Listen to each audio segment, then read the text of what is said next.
to cancel their direct debits to energy companies and refuse to pay until the prices are brought down. I'll be speaking with a polling analyst, David Cowling, all about this. And also in that People's poll, we found that 61% of people believe that violent crime is out of control in this country. We'll be showing our Home and Security editor's Mark White's exclusive report with Suffolk's elite units involved in trying to stop organised criminals from using the country's roads to transport drugs. And we'll get reaction to the breaking news that the former Met Police Commissioner Cressida Dick felt intimidated and that she had to resign due to pressure from Sadiq Khan. Well, through it all, give me your political briefing. Send in your views and opinions by emailing gbviews@gbnews.uk or tweet me @GBNews.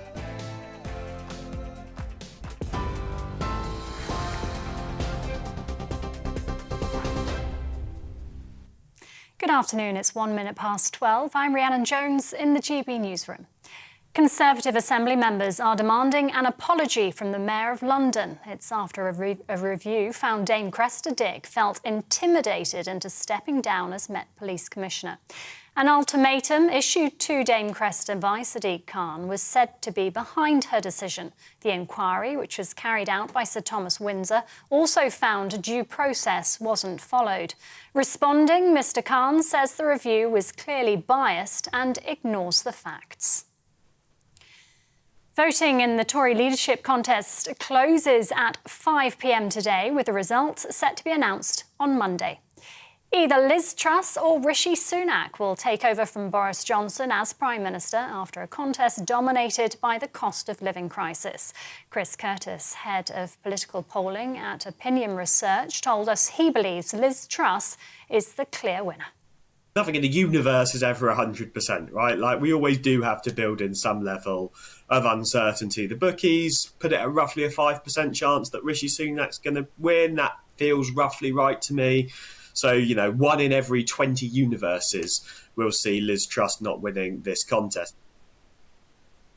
Wiltshire Police have apologised to the family of Becky Godden after the police watchdog found officers missed significant opportunities to bring her killer to justice sooner. Becky was murdered in Swindon in 2003 by cab driver Christopher Halliwell. The Independent Office for Police Conduct found the inquiry was poorly supervised, with reasonable lines of inquiry not pursued and key evidence not forensically examined. Detectives hunting a sex attacker who assaulted a woman in North London have issued images of a man they want to question. The CCTV footage is from the area where the assault took place last November. Police say the 44-year-old victim was returning home from a night out in Camden when she was attacked at a bus stop. Scotland Yard says the victim is being supported by specialist officers. Sarah Everard's killer has appeared at Westminster Magistrates Court to face 2 new charges of indecent exposure. Wayne Cousins is serving a whole life sentence for the murder of Sarah Everard, which he committed while working as a Met police officer. The alleged flashing incidents are said to have happened in Dover in 2015 and Deal in 2020. In court, Cousins offered no indication of his plea and will now appear at the Old Bailey in October. The post-COVID recovery in shopper footfall slowed in August as pressure due to the rising cost of living discouraged consumers. The latest data from the British Retail Consortium shows that whilst footfall continues its recovery towards pre-pandemic levels, the speed at which figures are rising has slowed. Total UK footfall was down more than 12% in August compared with 3 years ago. Argentina's vice president has narrowly avoided being killed after a man pointed a gun at her head and pulled the trigger. Cristina Fernández de Kirchner was threatened outside her home in Buenos Aires yesterday. No shots were fired and she was unharmed. The country's president has confirmed the gun was loaded but failed to fire when triggered. Police said the gunman, identified by local media as a 35-year-old Brazilian man, has been taken into custody. A former New York City police officer has been sentenced to 10 years in prison for his involvement in the Capitol Hill riots. Thomas Webster was found guilty of assaulting a Washington police officer on the 6th of January last year, striking him with a flagpole and tackling him. A federal jury rejected arguments that Webster was acting in self-defence. It's the longest sentence to be handed down to anyone related to the attack. And the Queen will miss the Highland Games Braemar gathering in Scotland tomorrow. It's understood the decision's been taken for the comfort of Her Majesty. The 96-year-old monarch's been suffering from mobility problems since last year. The Prince of Wales is scheduled to attend. It was announced earlier this week that in a break with tradition, the Queen will appoint the next Prime Minister at Balmoral, not in London. This is GB News. We'll bring you more as it happens now, though. It's back to Tom with the briefing.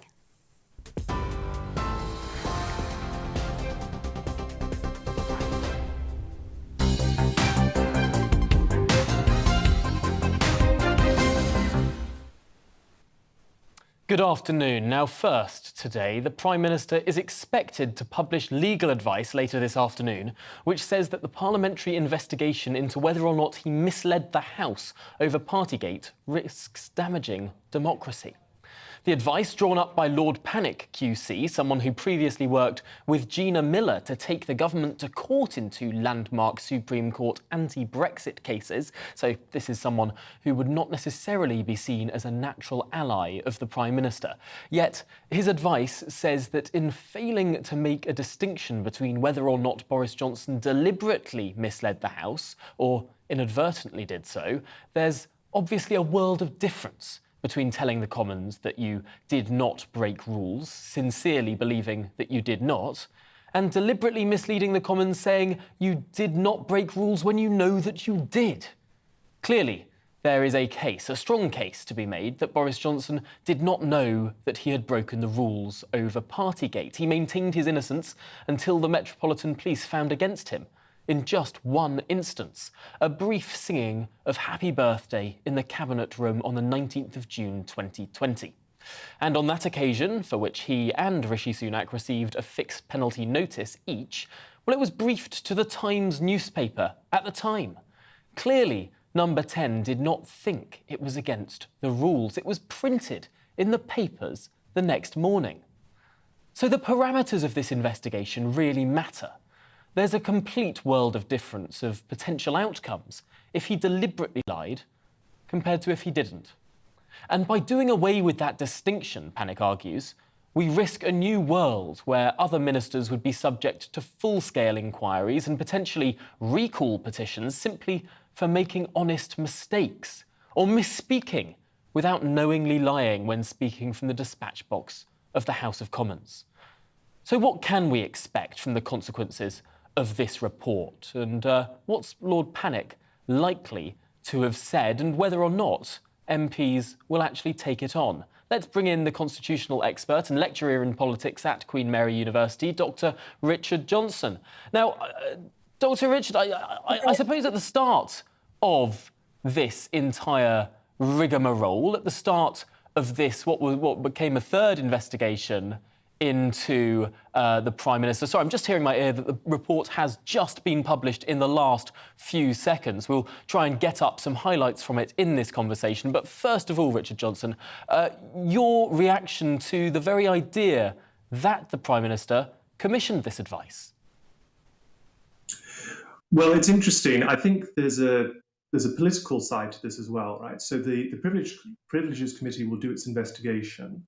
It can recommend a sanction, but it's ultimately up to the House of Commons itself to accept that report and to accept the recommended sanction. If, for example, the Privileges Committee recommended that the Prime Minister be suspended for 10 days sittings from the House of Commons, that has very significant consequences because that could trigger a recall in his constituency in Uxbridge in a by-election.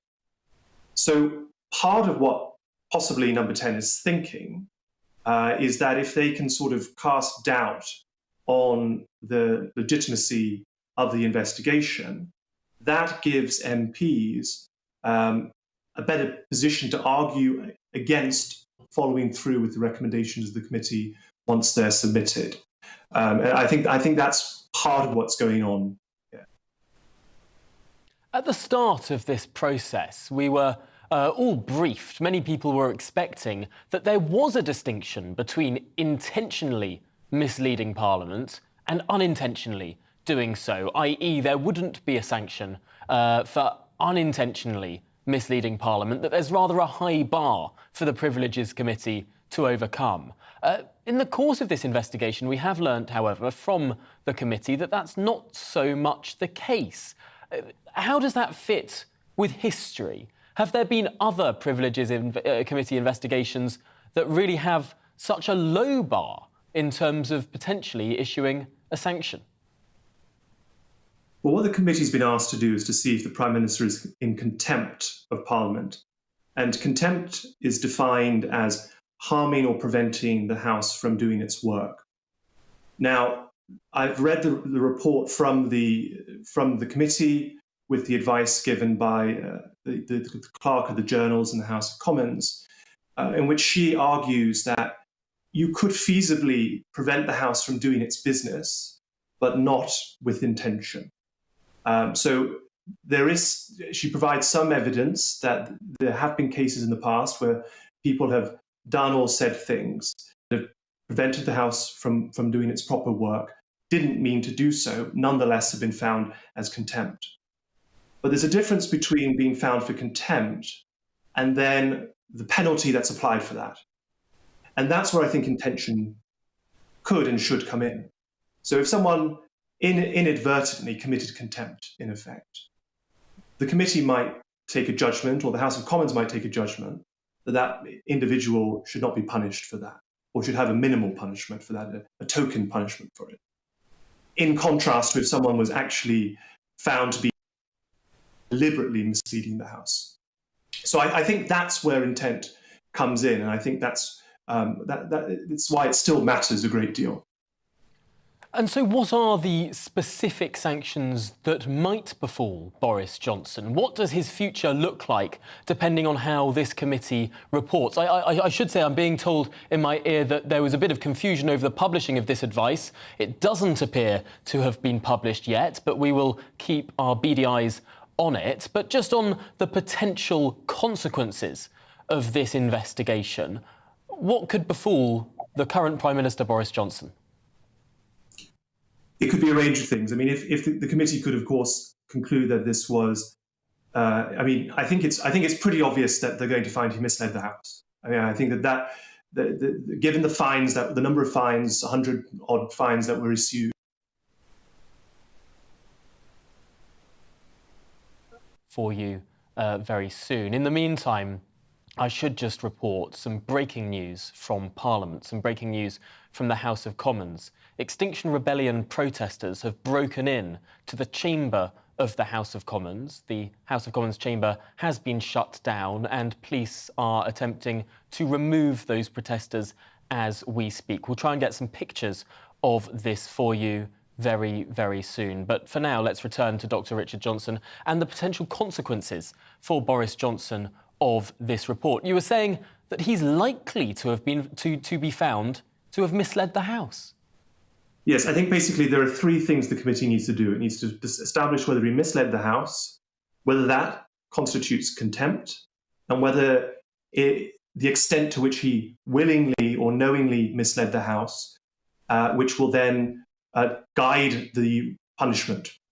So if they sort of say, look, he misled the House, but he didn't mean to do so, maybe they'll say, we're not recommending a very serious punishment. They said he did mean to do so. Really, it's those, according to the Recall Act 2015, if he's suspended for 10 sitting days or more from the House of Commons, that can trigger a by-election against him, a recall petition that would lead to a by-election against him.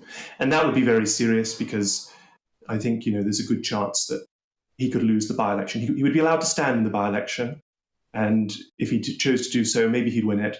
But given the current political circumstances and the marginality of his constituency, it might be a tough call.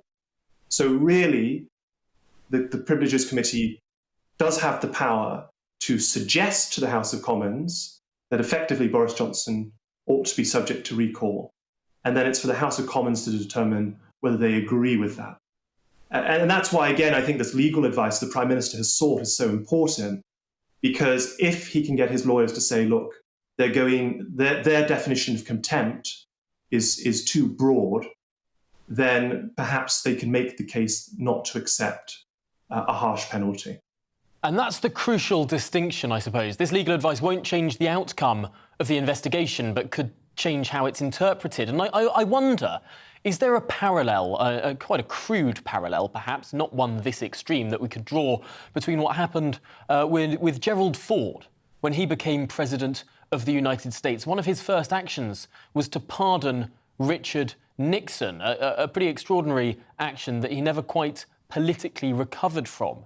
Is there a danger that the next Conservative Prime Minister, in potentially whipping Conservative MPs as an early act of their new administration, whipping Conservative MPs to reject the recommendation of the Privileges Committee to make sure that Boris Johnson doesn't face a by-election, a recall petition or anything of the sort, might that be treading towards Gerald Ford territory? It's an interesting comparison. I mean, there are a lot of key differences, but you've drawn out. Well, we have just dropped our signal there. We'll come back to this story a little bit later in the programme. But in the last couple of hours, details have now been released from an inquiry into the resignation of Cressida Dick. Here to tell us more about it is our Home and Security editor, Mark White. Mark, what exactly has been found? Well, it's highly critical of the London Mayor, Sadiq Khan. You'll remember that back in February, Dame Cressida Dick resigned from the Metropolitan Police. Well, she felt she had no choice but to resign because she no longer had the support of the London Mayor. Now, what this report says, it was commissioned by the Home Secretary, carried out by Sir Thomas Windsor, the former Chief Inspector of Constabulary. It's more than 100 pages long. We've been pouring through it. But effectively, it says that Sadiq Khan, as the Mayor of London, did not have the authority to sack Dame Cressida Dick, but what he did in issuing her with ultimatums in order to enact some plans to improve the way that the force was run and the way he went about demanding that action plan is delivered by Dame Cressida Dick, effectively did not follow due process. It did make the commissioner, former commissioner now of the Metropolitan Police, feel intimidated and pressurised, and that she felt she had no choice but to then resign. This is extraordinary, given how often Sadiq Khan has himself said that the Metropolitan Police are operationally independent, that he himself doesn't get involved in the day-to-day decision-making of the Metropolitan Police. To some extent, this rose back on what Sadiq Khan himself has been claiming for all these years, that actually he does try and get involved with how the Metropolitan Police operates, and with pretty disastrous outcomes. Yes, I mean, there's no doubt the report was alluding to, a political element within this. I mean, the Metropolitan Police Commissioner's role is, a very difficult role for anybody. Sir Mark Rowley has taken over that job now from Dame Cressida Dick. It's incredibly difficult and complicated, Tom, because it straddles a Labour mayor and a Conservative politician, often with competing ideas about what the priorities for policing the country's capital, the biggest city, and of course it's the biggest police force, what their priorities are. Now, I should say that Sadiq Khan has responded. He's wasted no time in responding to this. He is not accepting this at all lying down. He said that Londoners will be able to see that this review is clearly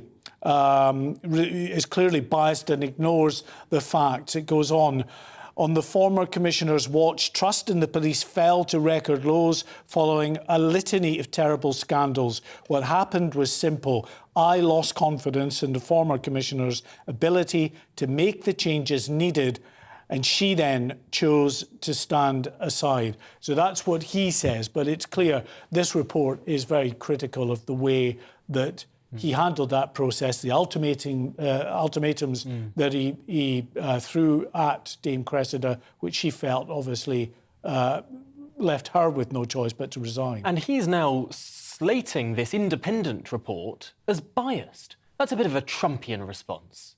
Well, that's his response anyway. He'll have to answer for the way in which he has responded to that. I mean, just to remind people of that time leading up to the departure of Dame Cressida Dick, it was a very, very difficult time for the force. There had been a litany of scandals. The murder of Sarah Everard by one of their own officers, the terrible scandal in which the murdered sisters, Biba Henry and Nicole Smallman, whose bodies were at a crime scene in a park in North London, supposedly guarded by the Metropolitan Police, two of those officers taking selfies next to the dead bodies and then posting it. Then, of course, also scandals at Charing Cross Police Station in central London, where some of the officers were on a WhatsApp group sending racist, homophobic and other disgusting sort of messages towards each other. That pressure built up. There was criticism. Dame Cressida Dick said she was trying to make corrections to try to steer her force on a better course. Yes. But of course, the London mayor issued his very public ultimatum to her. And as I say, according to this report, left her feeling she had no choice but to resign. Well, let's turn now to some breaking news, because the chamber of the House of Commons has been broken into by Extinction Rebellion protesters just in the last few minutes. We can bring some pictures to those watching on television now of exactly what has gone on inside the chamber of the House of Commons. Obviously, it doesn't look particularly violent, but I do understand that the police are now trying to remove these protesters in what should be one of the most secure buildings in the country. Now, it was only 5 years ago, 2017, that a police officer was murdered, PC Keith Palmer, in the forecourt of Parliament. What does this say about the security of our most secure buildings, or what are supposed to be our most secure buildings, in the heart of government? Well, sadly, this will be another issue for the Metropolitan Police to answer for, in the sense that they are responsible for guarding the Palace of Westminster and ensuring that no one that shouldn't be in there can get in there. As you say, Keith Palmer's murder, absolutely terrible, in that Westminster Bridge, and then attack on Parliament itself. Now, these, you can see from the picture there are 5 Extinction Rebellion protesters that have managed to get in the Commons chamber. We should say, of course, there's no one in Parliament at the moment. It's not sitting, but that doesn't excuse the fact that these people have been able to get in to the Commons. There are parliamentary staff in there, of course there are, as they would be at any time. We understand that the Extinction Rebellion protesters, some of them at least, have glued themselves to the area around the Speaker's chair. Now, if they've done that, that will protract the process of trying to get them out of the chamber, because they can't just rip their hands off the chair, however tempting that might be for some. They need to get solvents and alike to dissolve the super glue that they use to be able to remove them.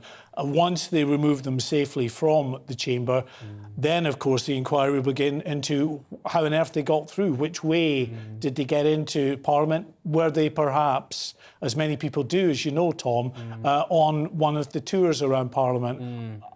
I'm assuming that these parliamentary tours are still on at the moment, because Parliament especially is not sitting at the moment. Then clearly that allows the tourists in to see the infrastructure of Parliament. Yes. It's very possible that they were amongst them, broke away into the chamber.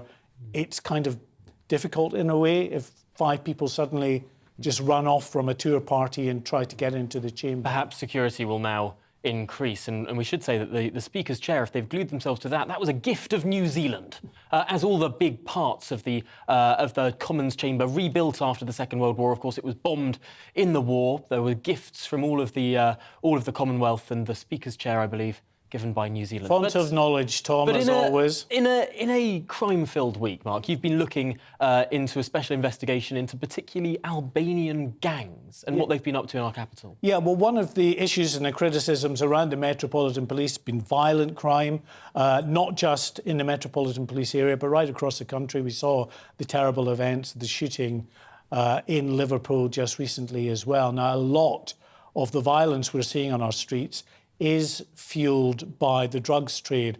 We were given exclusive access to an elite unit of Suffolk Constabulary, and they're involved in trying to stop criminality, drug dealers using the roads into their county to ship their deadly cargo into this area. And what they've been telling me is that they've noticed an increase in the number of Albanian crime groups that are involved in the drugs trade now. And we've been told by sources that forces across the country are seeing similar increased levels of activity by Albanian crime groups as well. This is what we found in our report.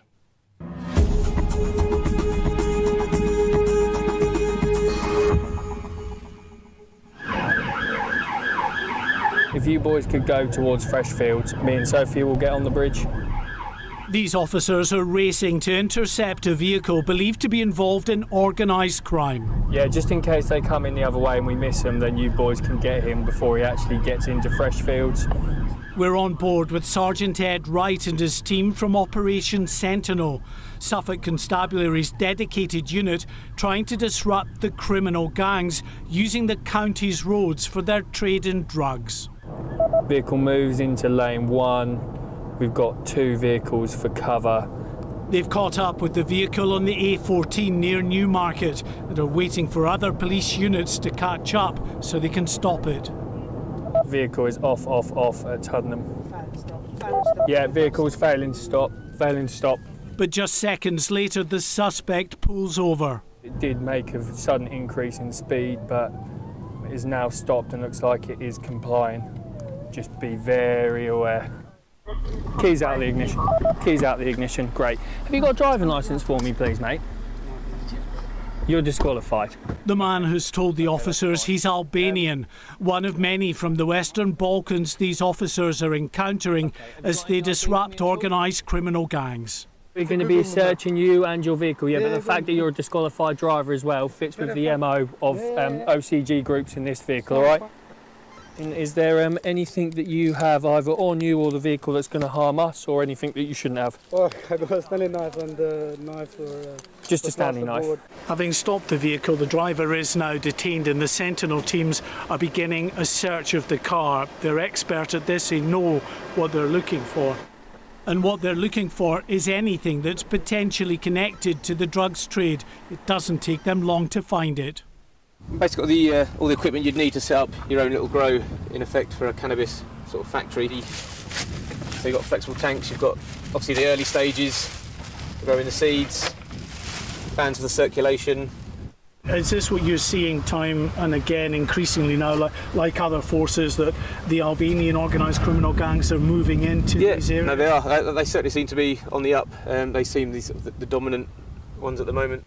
This is a highly impressive unit. In the past year, these officers have recovered drugs to the value of almost £1 million and arrested more than 500 suspects. The posters in the office provide a graphic illustration of the growing involvement of Albanian criminal gangs in the drugs trade. Of the 9 recent convictions, 7 are Albanian. I'm very concerned about it. I want to make it quite clear, I'm not saying that all Albanian people are bad, because clearly they're not. But the reality is there is a disproportionate level of Albanian criminal gangs operating in East Anglia and in Suffolk. With the Albanian suspect in custody, they're checking properties in the area he's known to have visited, looking for any signs of a cannabis farm. Then suddenly they find what they're looking for. In an upstairs flat, rooms full of cannabis plants, 150 in total. They would eventually have yielded £150,000 in street-level sales. It's big business. The drugs trade fuels so much of the violent crime plaguing towns and cities across the country. A lot of crimes can be tracked ultimately to drugs. So people commit burglaries and robberies often to fund a drug habit, shoplifting to fund a drug habit, breaking into cars to fund a drug habit. With that becomes violence when people can't get the drugs that they're addicted to. Back in Newmarket, as their patrols continued, the teams have stopped another suspicious vehicle. The men inside are from the Balkans, this time Bulgaria. One has been arrested in the past for drugs offences. You're a disqualified driver in this country. You can't drive in this country. Without insurance as well, it's one vehicle that won't be taking to the roads again anytime soon, as it's now been seized. But for the teams of Operation Sentinel, there are many other vehicles, many organised criminal gangs continuing to use the roads to ship their drugs and fuel misery and violence. Mark White, GB News, Suffolk. Some extraordinary pictures there. And Mark, just finally summing this up, is the government really taking this on? What's the key response? The government is. The government is very concerned about the number of Albanians that are coming across at the moment on the small boats. 60% of those who are coming on small boats are from Albania at the moment. Now, 8,000 people came across in August. So if you extrapolate that, at least half that number, pushing 5,000 of those are likely to have come from Albania. Now, we're not saying that everybody that's come or is coming from Albania is going into criminal activities, but there is a disproportionate number of people from Albania that do find themselves on the wrong side of the law. Really, really fascinating stuff there. Mark White, thank you for bringing it to us. Well, coming up next, we'll be discussing the findings of an exclusive GB News poll on crime. And we'll get the latest on the economy with Andrew Lillico. But first, here are the latest headlines.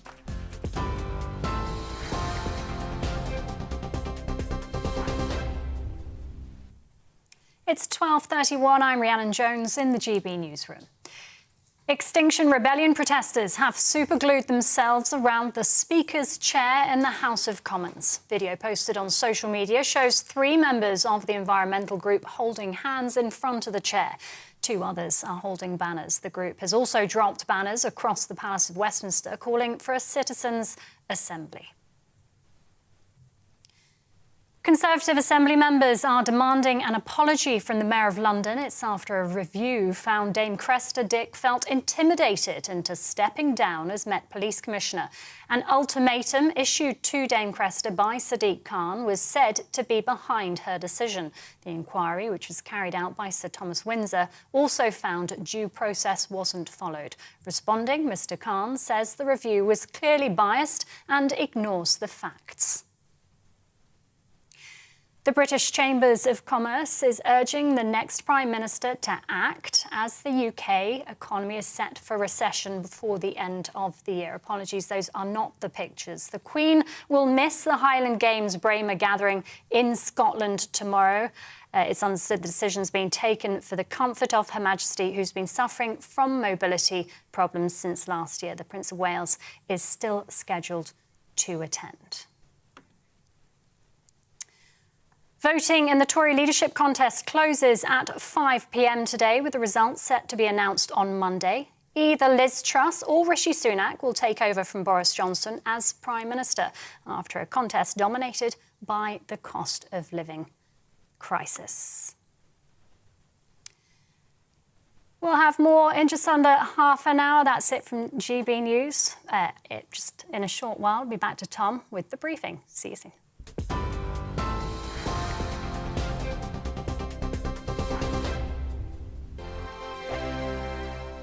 Join my show Farage, 7 p.m. till 8 p.m. Monday through Thursday. And there you will get opinion, analysis, debate, and I'll cover stories that nobody else dares to touch. You've been cancelled. Join the club. Oh, my goodness me. And then for the last 15 minutes, talking pints. We're over a drink. We have a civilised conversation with someone. We very often disagree, but we do it in a grown-up way. Come and join me on Farage.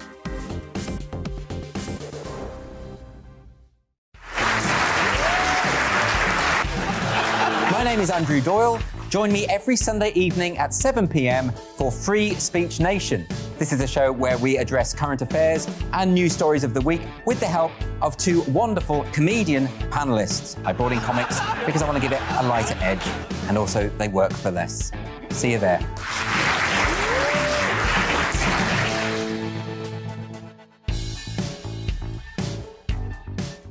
Hi there, it's Stephen and Anne.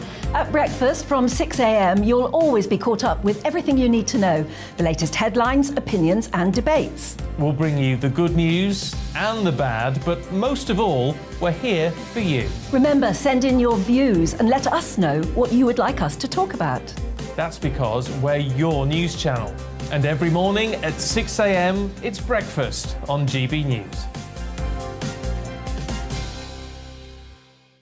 I'm Dan Wootton. Join me Monday to Thursday from 9 to 11 for the feistiest and most fun news debate on TV, where free speech reigns. I'll bring you a sharp take on the day's biggest stories, bombshell newsmaker interviews, and A-list guests. And I guarantee you, no spin, no bias, no censorship, and no reason to go to bed. That's Dan Wootton Tonight, Monday to Thursdays from 9 on GB News.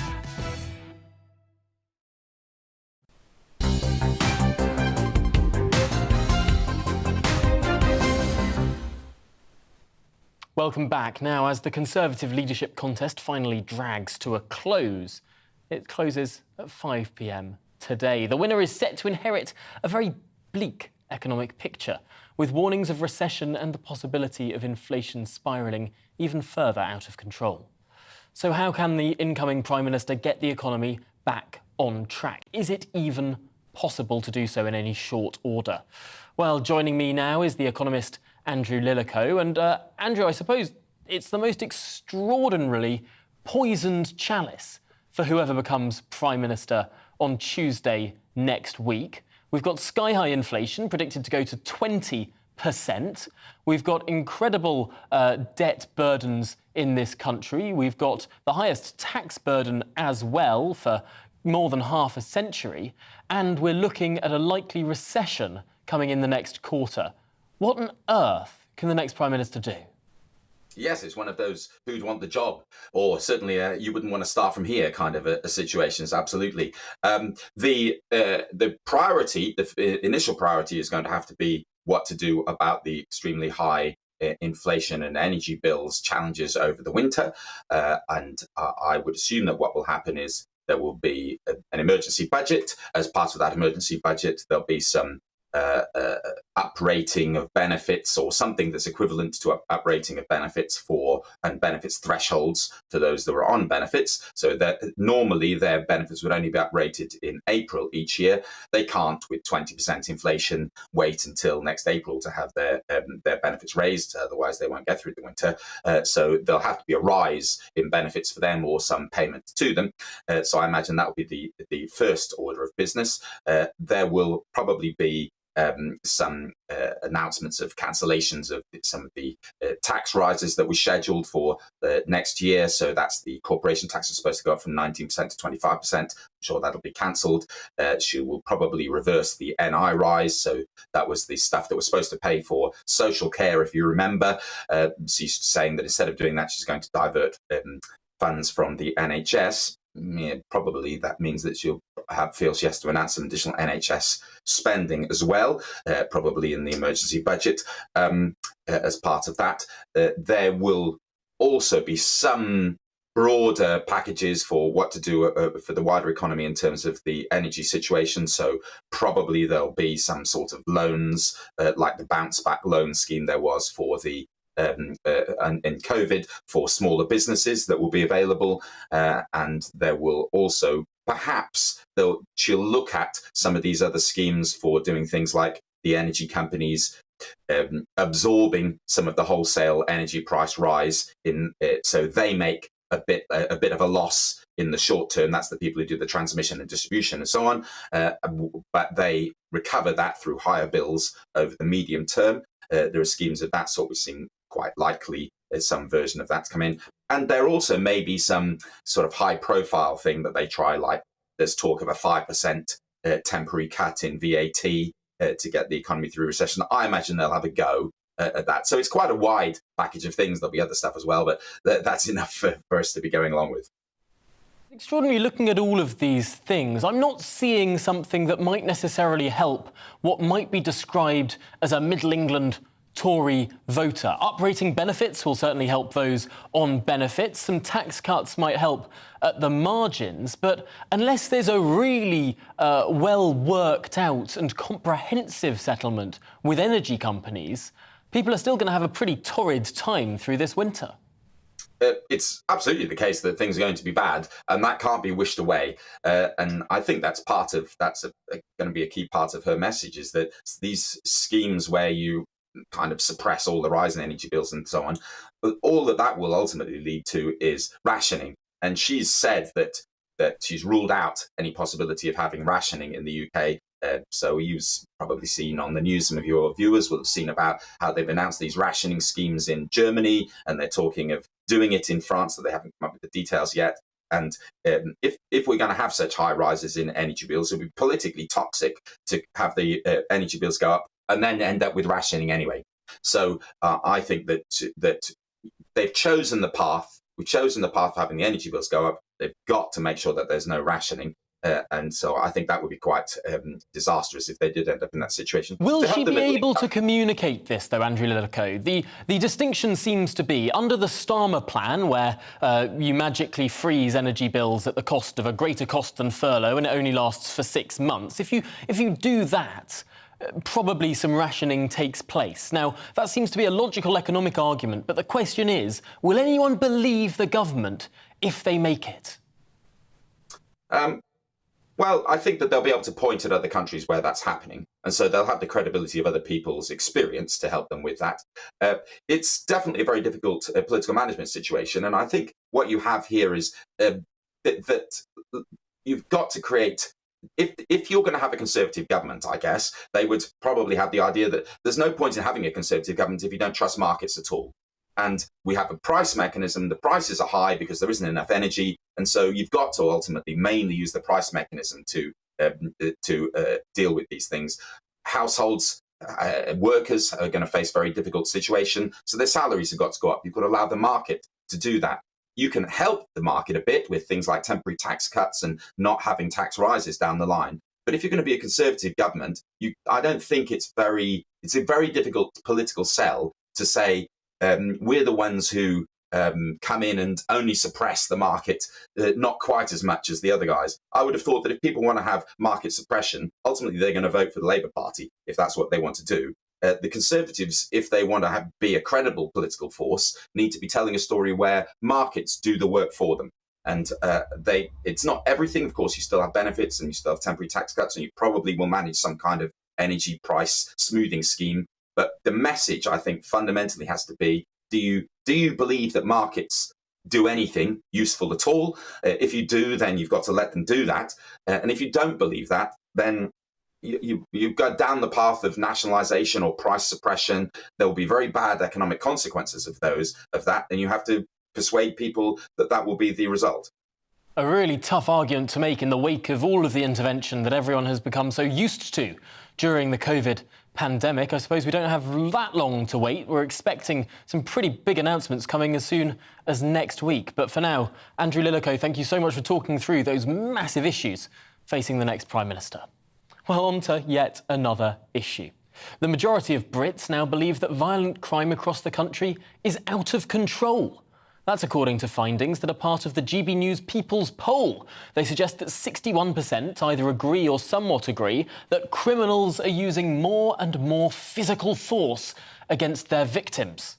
It comes after a report this week suggested that policing has lost its way after a number of virtue signalling posts by forces on social media. The report from Policy Exchange says that police should be barred from wearing any campaign badges or insignia and should stop taking the knee. Well, joining me now is GBNews polling analyst David Cowling. And David, does this show a shift in what people think is going on in this country? Do the people of this country, clearly they think crime is bad, do they think it's worse than it has been? Well, I think we need to make one important caveat, and that is that, of course, the headlines have been dominated by the appalling deaths in Liverpool, and those have been front page. And of course, that has generated an increase in public concern and attention. But that isn't the only explanation.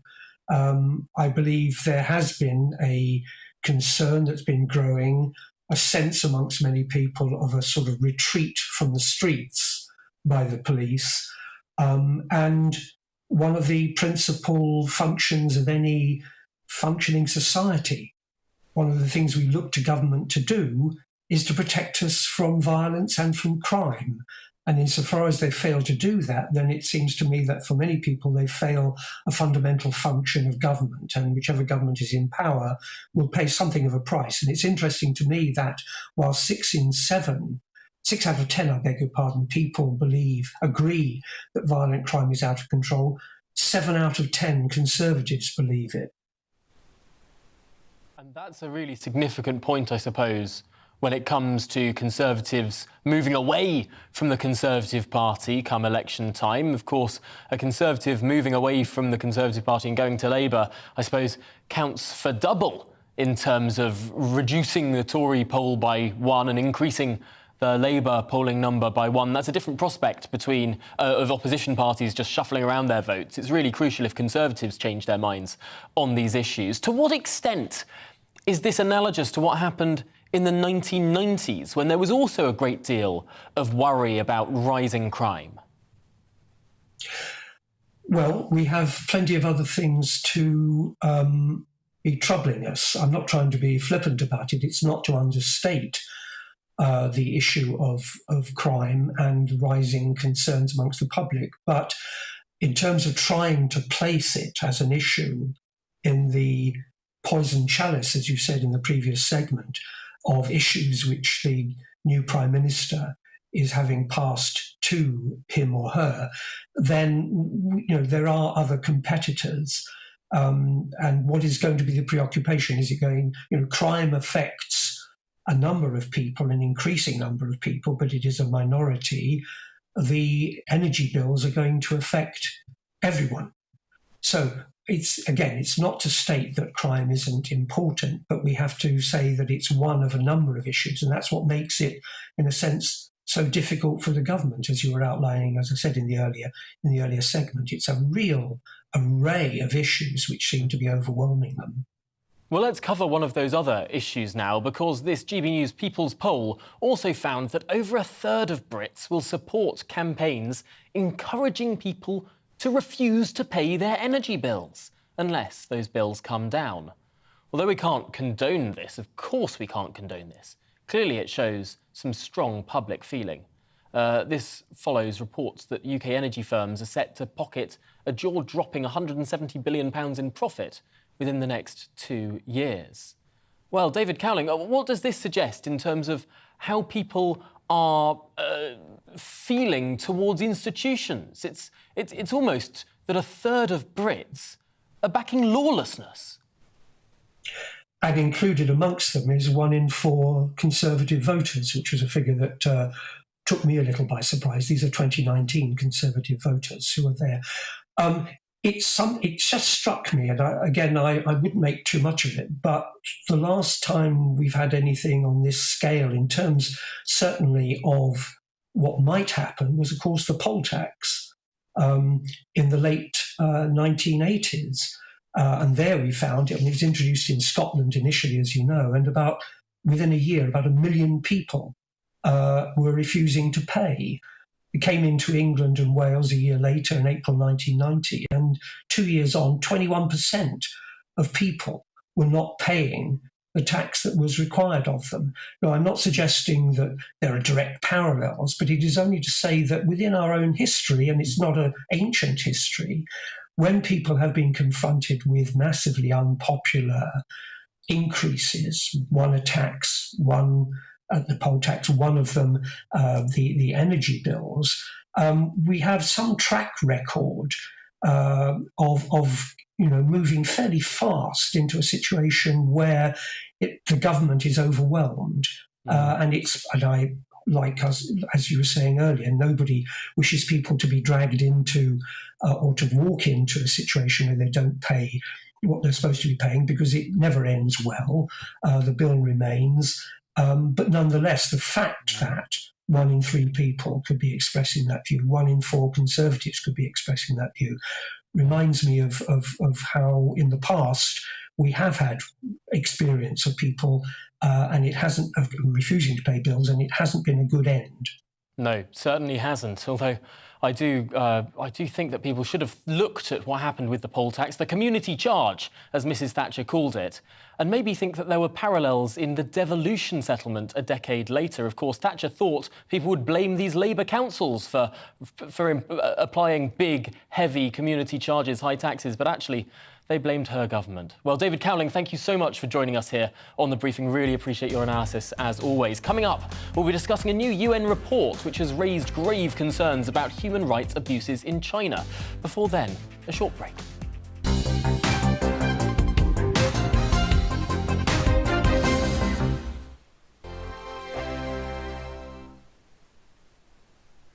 Join my show Farage, 7 p.m. till 8 p.m. Monday through Thursday. And there you will get opinion, analysis, debate, and I'll cover stories that nobody else dares to touch.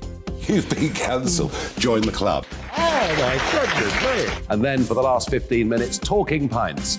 We're over a drink. We have a civilised conversation with someone. We very often disagree, but we do it in a grown-up way. Come and join me on Farage.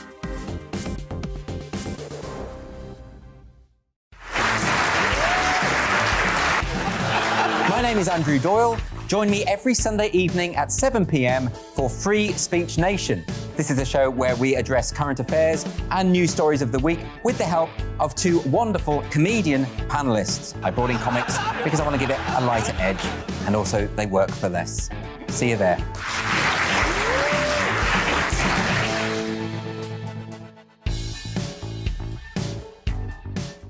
Hi there, it's Stephen and Anne. At breakfast from 6 a.m, you'll always be caught up with everything you need to know, the latest headlines, opinions and debates. We'll bring you the good news and the bad, but most of all, we're here for you. Remember, send in your views and let us know what you would like us to talk about. That's because we're your news channel. And every morning at 6 a.m, it's breakfast on GB News.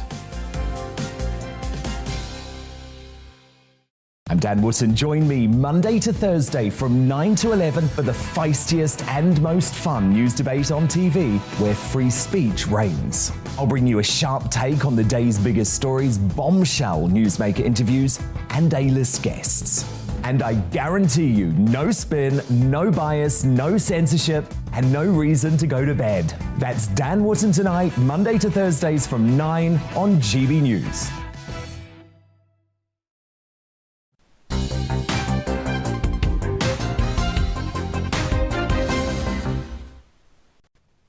Welcome back. Now, a UN report has accused China of serious human rights violations and possible crimes against humanity in the detention and torture of Uyghur Muslims in Xinjiang. China, however, has rejected the findings of this report and said that it was based on disinformation and is meant to serve political objectives. Their words. Well, joining me in the studio is human rights activist and the founder of the Inter-Parliamentary Alliance on China, Luke de Pulford. Luke, who should we believe, the despotic dictatorial regime or the United Nations? Well, I think on this we can believe the United Nations, but also with a bit of a caveat. There were lots of things that should have been in that report that were not. This is a report that was delayed at least twice. There had been very heavy pressure from the PRC, China, not to publish the report at all. But, I mean, I'll tell you one thing. Michelle Bachelet, the High Commissioner for Human Rights, she went to Xinjiang a little while ago, and when she left, all of the activists, people like me, were very disappointed, saying, well, hang on a second, you've just been there. You ought to be able to tell us what's happening. And she didn't say anything meaningful. And at the time, the spokesperson for China said she came and saw with her own eyes what's happening in Xinjiang.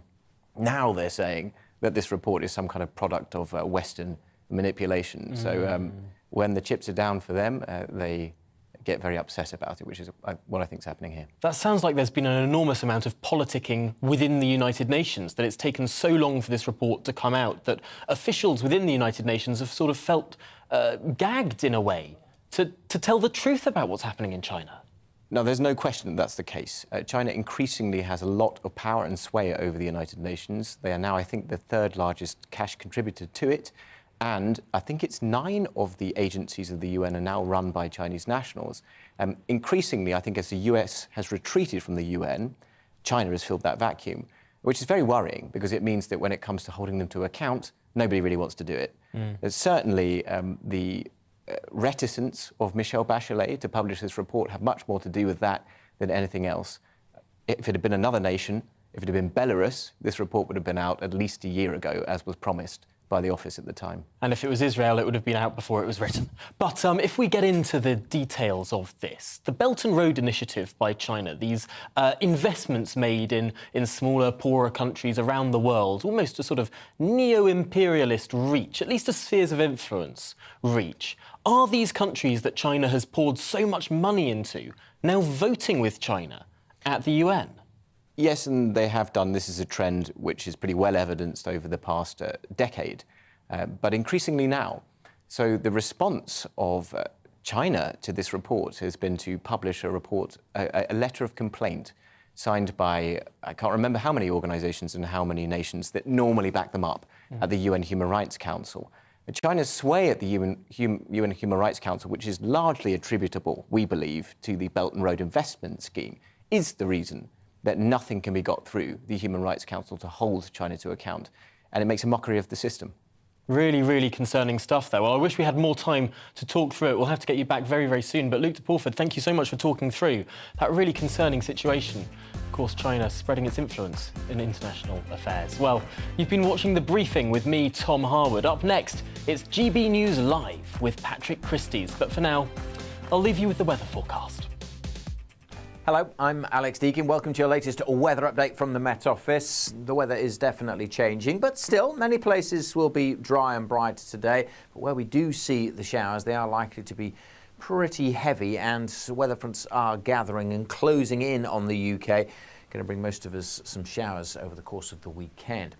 Today, I say the showers very hit and miss. Many places will stay dry, particularly over parts of eastern England. Already seen some over the Midlands, and through the day, the chance of some quite heavy ones developing over parts of southwest England and more western parts of Wales. At the same time, a weather front bringing more wet weather to western Scotland. Elsewhere, as I said, many places dry and bright, quite warm in the sunshine over eastern England. Temperatures getting into the mid-20s in places, generally low 20s elsewhere. Feeling quite warm and humid, and continued threat of some heavy, possibly thundery showers over parts of Wales, southwest England this evening. Further rain to come across western Scotland, and then that's joined by another band of rain coming into Northern Ireland, and that combination could make for a very wet spell during Saturday. There's a warning in place for that. Elsewhere, again, many places elsewhere dry, fine, with temperatures staying in the teens, so quite a warm night. I mentioned that warning across parts of southwest Scotland and Northern Ireland, that rain persisting for much of the day, so really building up. Could cause some flooding problems, may cause some transport disruption. A few more showers tomorrow for England and Wales. Again, 1 or 2 heavy ones, but again, they'll be hit and miss. So if you're after rain, no guarantee that you will see it, but where those showers do occur, they could be pretty intense with the potential for thunderstorms. All day, I think northeastern parts of Scotland staying dry, but really quite windy. And later on, we'll see a bit more rain coming into the southwest and the gusty wind starting to pick up here once more. And all the while, that rain likely to still be affecting parts of southwest Scotland and Northern Ireland. Sunday, again, some gusty winds, bands of showers moving across the country, some of them pretty heavy.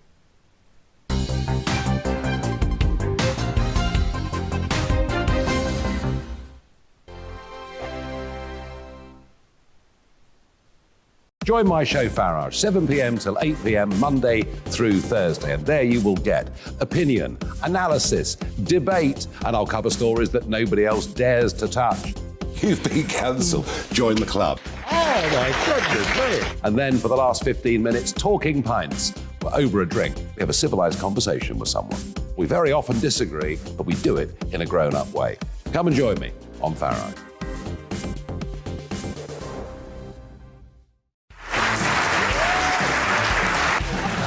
My name is Andrew Doyle. Join me every Sunday evening at 7 p.m. for Free Speech Nation. This is a show where we address current affairs and news stories of the week with the help of two wonderful comedian panellists. I brought in comics because I want to give it a lighter edge, and also they work for less. See you there.